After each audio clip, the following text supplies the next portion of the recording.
Da-da-da! Hello, everyone. Welcome to The Incredible Hoax.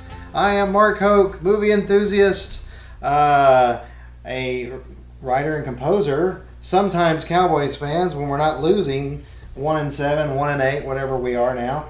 It could be 2-7. Yeah. We shoot these in advance, folks, so yeah. We're going to assume that. I would assume they're going to be 1-8.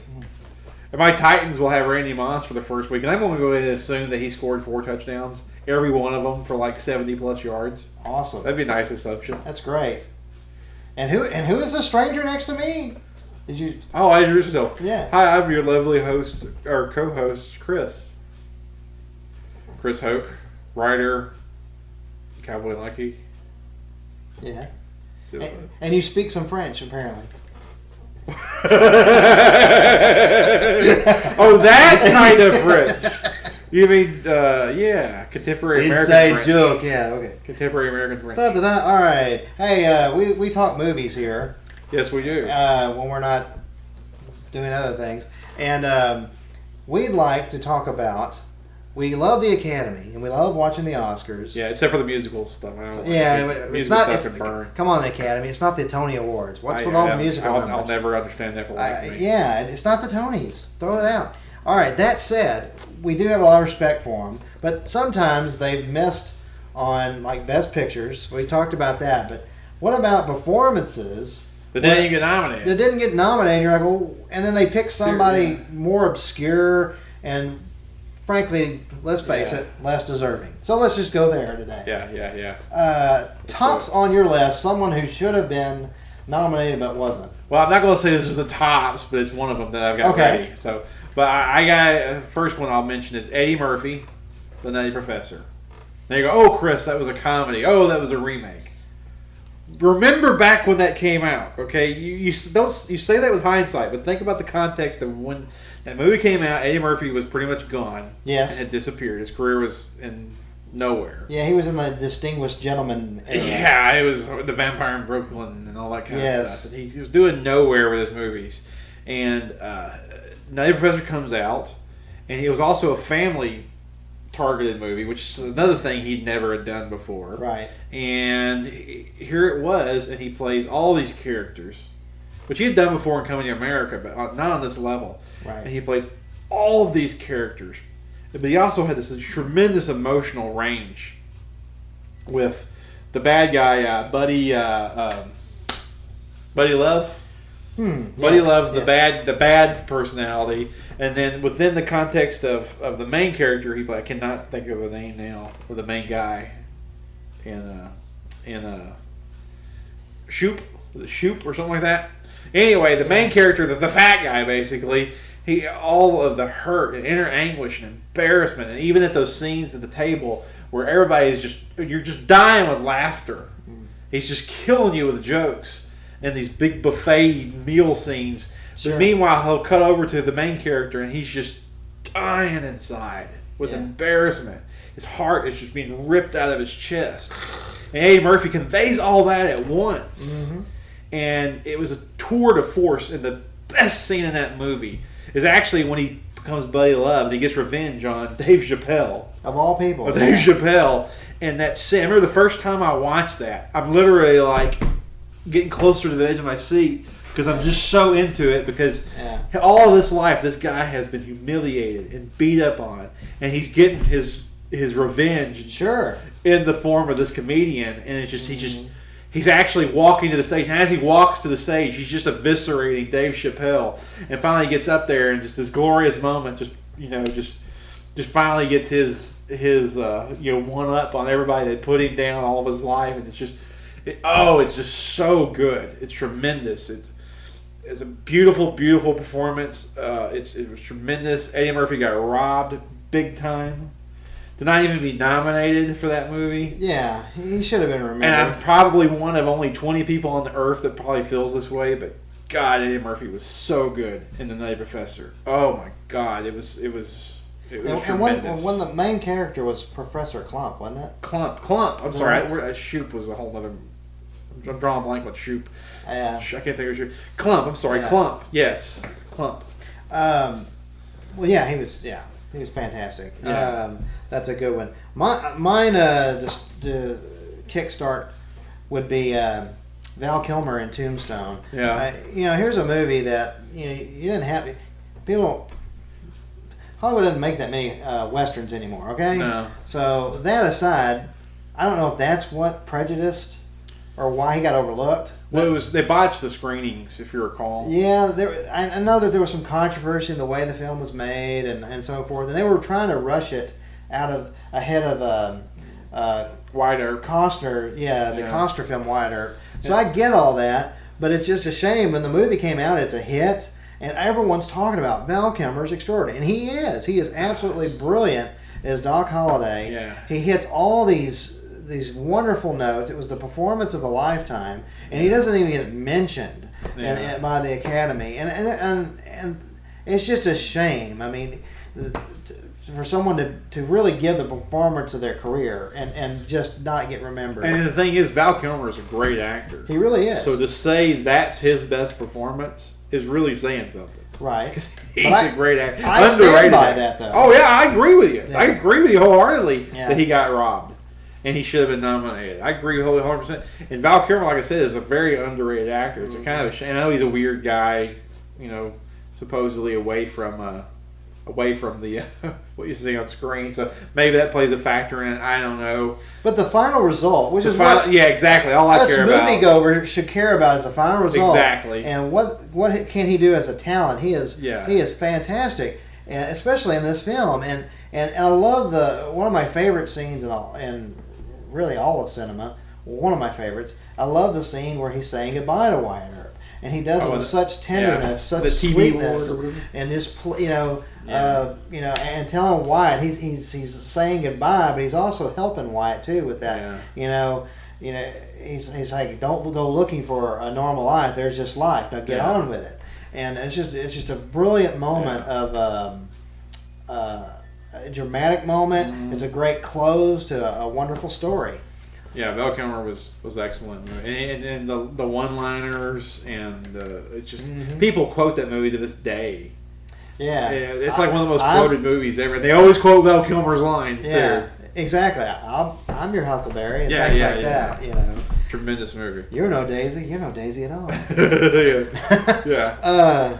My next one would be I like being offbeat here. John Candy, Planes, Trains, and Automobiles. Again, probably I get some groans and stuff. Two comedic actors. Comedy gets robbed, as you know. Yeah, it does. The Academy screws comedies all the time. Yeah, regularly. Yeah. Very rarely does. I mean, Vince Vaughn in Wedding Crashers was just.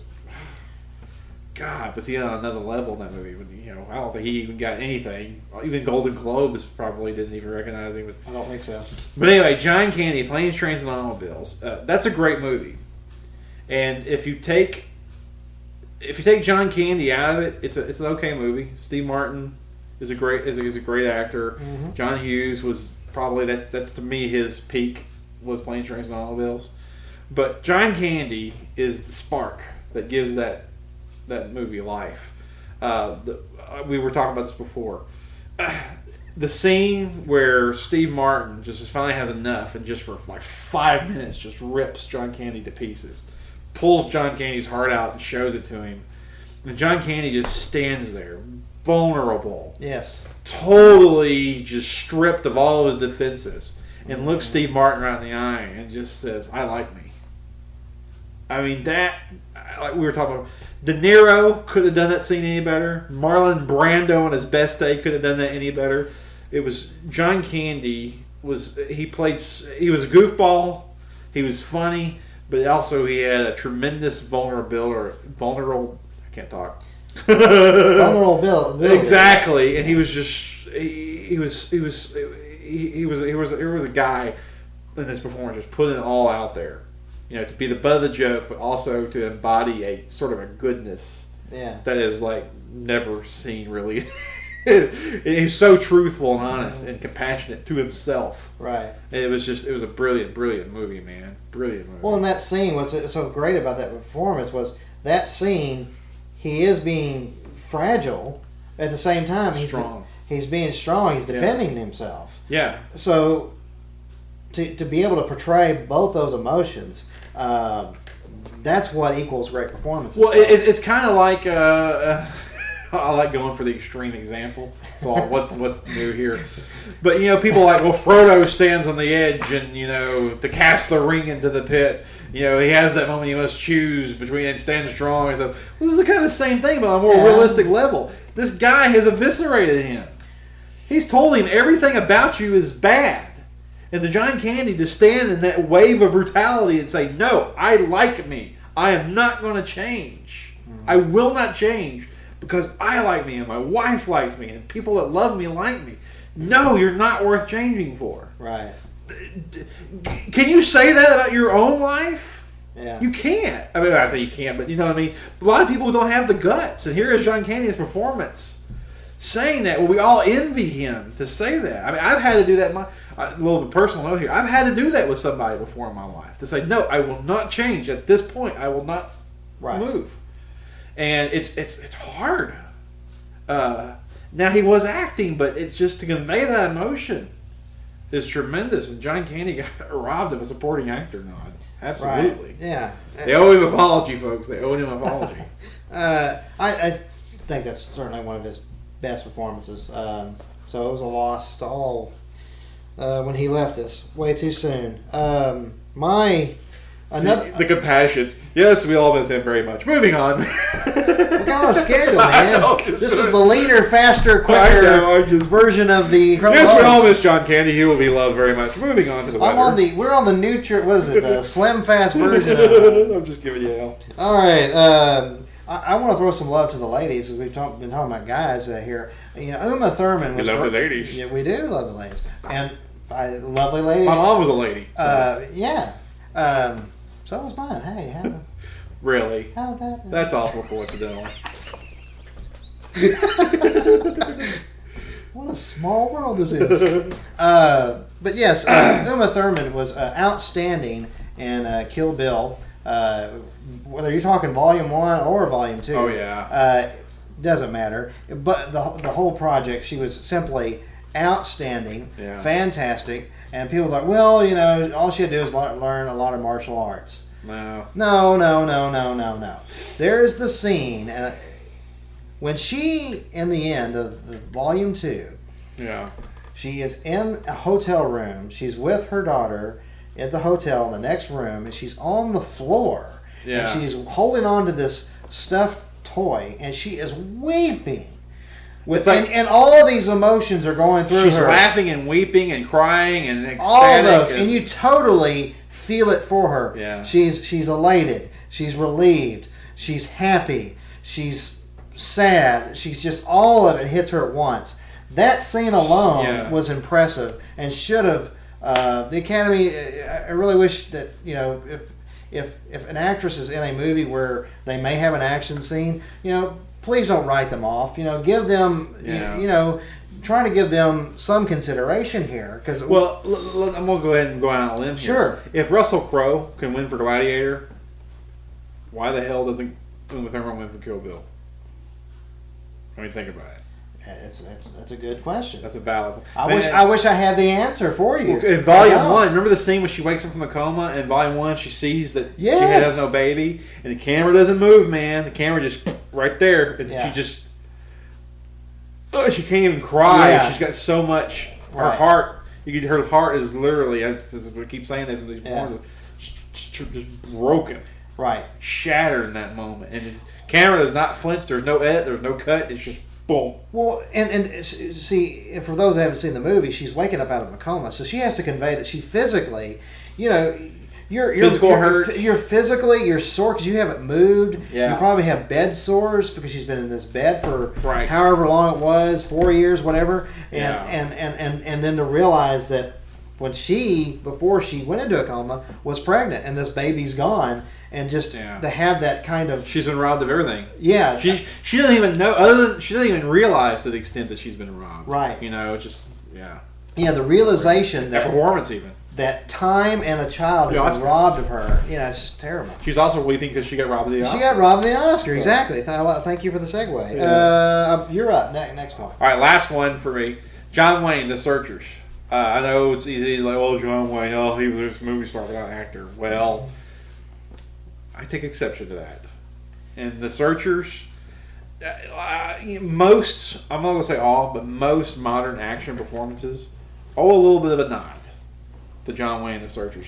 Bruce Willis pretty much owes, other than Bruce Willis's moonlighting early years, he's taken on that kind of quiet man persona of the not saying much, little looks and everything else. And there's been tons of other action stars sort of just given the look. You know, it's that minimalist approach. Kurt Russell's played with it at times. That all goes back to John Wayne and The Searchers. I mean, he has there's such an undercurrent of anger and rage and oppression and just hate. But it's not to say that he's an unthinking. It's not to say that he's callous. I mean, he is. I'm sorry, let me rephrase that. He is calloused, but under there is a hurt human being. Sure. And he's driven by rage of what has happened to his niece, and he would rather kill his niece than see it, see her fall in the same road. Right. And he's and boiling with all these emotions, and John Wayne conveys it tremendously. And there's two key scenes. Well, there's three really, but I'm just going to mention two. One is when they go to the refugee camp, and they have these white girls that have been taken prisoner, and they think one might be his niece, and he sees he sees it's not her, and he looks back and he's like angry and hates this thing that this girl has become. And you see in his eyes he just as soon shoot this girl. You know, that scene is just tremendous. And there's a scene where it's like snowing, and they've been searching forever, and they're fixing to have to go call it a day basically for a while. And he's just like, no, we'll get her as sure as the turn of the earth scene. Yeah. Just there's nobody better in those moments. Well, and there's a scene because I love this performance too. So my 2 cents would be I love the scene where they find the Indian that's buried under a rock. Yeah. And he shoots the eyes out of that Indian. It's a great scene because the guy's like, well, what good did that do you? And then his hate is so bad. It's like, me none. And he goes on to explain that, but what he believes he's done something just terrible to this Indian. He's attacked that Indian's soul. Yeah, exactly. One of the Indians believes. And that kind of level of hate and the way he's able to pull that off, because when he does speak in that movie, he's going for the critical shot every time. And in the end, when the redemption happens, I mean, I'm a grown man, and I'll get weepy when he finally reaches his redemption in the end, because he's hateful to the end. Oh yeah. I mean, he has it's almost like the Apostle Paul, where he's all of a sudden hateful with hate and then blinded by the light and changes. Sure. It's like that. He changes. Yeah. You know, in the moment. It's beautiful, man. Beautiful. Well, my last one would be, I love Errol Flynn. So I have to qualify that right now. I think Errol Flynn was, I don't care what you think of his personal life. I'm not here to judge and so forth. Supposedly he was a bit of a womanizer and, kind of a scoundrel and whatnot. Again, his talent, and the guy he was one of those guys that had that it quality. Yeah. And his career had kind of like Eddie Murphy, we were talking about him earlier, how his career kind of just really hit a roadblock. Yeah. Well, Errol Flynn's had hit a roadblock, and he had been wrongly saw by the American public that he really wasn't willing to partake in World War II. Well, he physically couldn't do it, folks. He physically had some ailments, so he wasn't going to get past the physical to be a soldier and fight in World War II. Right. But the studio system kept that from the people. Well, anyway, his reputation, along with his womanizing, had been spoiled. I tell you this information so you'll get, when he comes back with this comeback movie, The Adventures of Don Juan, his performance in this is outstanding. And I recommend, of course, anyone to go out and rent it or catch it wherever you can. But Errol Flynn in The Adventures of Don Juan, he is fantastic in this. It was a movie that it was a big comeback from him. It was a big hit, and it got ignored by the Academy because it's like Errol Flynn. Oh, he's just he got dismissed often because he's like the action hero or swashbuckler, and it's a shame because his performance, he let a lot of the jokes. He let himself be the butt of the jokes in the movie. He was self-confident enough to do that in a role. He could be self-deprecating, but at the same time still be charming and lovable, and you still in the end root for this guy to save the day, and he does all those things. So I really wish the Academy would have helped his comeback cause even further with a nomination nod. So that's my last one. Yeah, he was one of those guys that died way too soon. Way too soon. And kind of like, he wasn't as young as Christian, or Heath Ledger, rather. He wasn't that young. He was... he was 50 years old, I believe. Yeah, which is far too young. Yeah. And it was cut short, and, I'm sure there was... Just think of an old Errol Flynn, the kind of cool movies he could have done, That would have been cool. Well, he was at that perfect age where he could have segued and done some Hitchcock movies. Well, like Sean Connery, when he got old, he was like cooler. It's like the older Sean Connery got, the cooler he got. Right.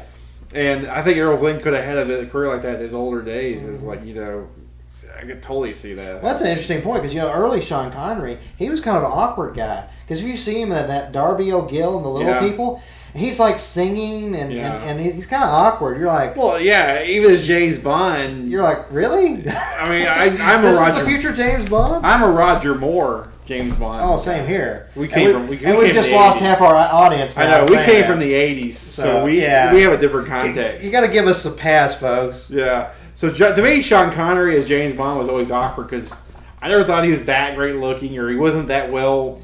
Well, he wasn't. He wasn't like suave. He was very. He's kind of like gritty and. Well, he always seemed to me that he was like he seemed kind of disconnected from whatever he was doing. He was like like the mission was like always second. Yeah, it's like all right, who am I going to shag? He was more interested in just getting right to it. And you're like, well, okay. Yeah. There is still the mission. Exactly. Oh, well, okay. But like as he got older, he got way cooler. And Errol Flynn, I think, could have had a career like that if he just, had lived. But well. Right. Well, and it's a shame. Same with John Candy. Same with John Candy. God, I miss John Candy. It was it was a talent that went far too early. Yeah. And with that, we better wrap the show up. Yeah. We should. Yeah. Last week's quote of the week was. We should have like a cloud or something after that kind of dark. We just cast the whole shadow on the whole damn show. All right, stay with us, folks. Here we go. Quote of the week. Well, I'll just throw this out there one last time. Sure. That's the reason these Oscars are so important to me. It's kind of like, you see it in sports, and people just, in all kinds of fields, they aren't appreciated in their time. And it's just a shame to see people not get appreciated in their time. John Candy wasn't appreciated enough, and I'm a huge Sam Kinison fan, and I don't think he was nearly appreciated enough. And I'm sure you can name, people like Errol Flynn, and wasn't appreciated enough. It's just so that's the reason it's so important, I think, to recognize things as we go. Good Lord! Well, just this spring they did let's be honest, they tried to reboot Robin Hood. Let's call it what it is. It was a reimagining, whatever. Well, over the years, people have been still trying to best the Errol Flynn version. Yeah. They can't do it. Yeah. Let's be honest, that film is a classic, The Adventures of Robin Hood. And here Russell Crowe, he is a great actor. Ridley Scott, oh my God. You got Ridley Scott, one of the best directors working today and ever. And here he is, and he delivers a very mediocre product, and you're like, well, good Lord. Errol Flynn was that freaking good. I mean, what else can you say? It's kind of like Michael Keaton's Batman, in a way. As much as I think Christian Bale's good, Michael Keaton's still Batman to me. He really is. I so agree with that. I loved Michael Keaton's Batman. Now, would have Michael Keaton's Batman worked with Heath Ledger's Joker? No, probably not. But I still love Michael Keaton's Batman. And I happen to know that you're a big Christian Bale fan. Oh, I love Christian. So we're not we're not detracting. I love Christian. In fact, it's funny. I know Chris Cox with Red Sea. He hates Christian Bale, And I love Christian Bale, so anytime he bashes Christian Bale, I just keep my mouth shut. Because I just don't want to get into it, because I just think he's great. So, anyway. Yeah, well, yeah, it's funny. He's outstanding. It's kind of like Vin Diesel. Like, you love Vin Diesel, and I don't. I like Vin Diesel. That's a whole other subject for a whole other show. Yeah, we'll have to save that for next week. All right, quote of the week. Quote of the week. Last week's was, "My friends, you bow to no one." If anyone didn't get that this was the Return of the King, shame on you. Shame. That is one of the easiest quote of the weeks I'll ever do. That's right. So, anyway. And with that one, what are you going to lay on this time? What? Okay, this next week. How did that confuse you? I don't know. It's late, folks. We're filming this at like midnight, okay? Next week's is, this week's. Yeah. Well, you won't get anything if we lose. So the quote of the week is, well, you won't get anything if we lose. So. That's a good quote. That's a good quote. I like that quote. And if you want to guess that quote, yes, go to Facebook, The Incredible Hoax fan page on Facebook, post on our wall the answer, or email us at hoke@redseatelevision.com. That's hoke@redseatelevision.com. Very dramatic. I know. Do we have a DVD pick of the week? I didn't even think of one. I have one ready. Go for it. Check out Returner. It's a Japanese live-action sci-fi movie. It's outstanding. Be sure to watch it in the original Japanese language. The English dubbed is poor. Okay, so I'm going to tell you right now, you'll enjoy it better if you just watch it with the subtitles in the Japanese language. But it's from 2002. It's called Returner, and it's a wonderful action sci-fi movie that's got everything in it and a heart. So yeah, you can't go wrong. Heart. Yeah, heart. A heart in hand and heart in hand. All right, I'm going to give one. It's a popular movie. It's one we talked about. Okay. Rent the Nutty Professor. And I know everybody's seen it a million times. It's a popular movie. But rent it and watch it thinking about the context of his performance and the drama aspect of it. The tenderness and the hurt that the main character feels. It's a great movie. It's funny. It's hilarious. But pay attention to the subtleties in Eddie Murphy's performance in the moments of hurt and whatnot. So it's an awkward video pick of the week, I guess. But I like giving people homework assignments and think beyond of just what they normally are used to seeing. You know. Yeah. Take the same movie and watch it in a different way. So that's what I'm telling you. Take Nutty Professor, but watch it in a different way. And we'll expect those essays to be to our website. Submit your essays. A minimum of 100 words. Dang, this show makes you go to work. That's right. Yeah. And speaking of going to work, I am Chris. I'm Mark. Still. Yeah. And with that, I bid you. See you, everybody.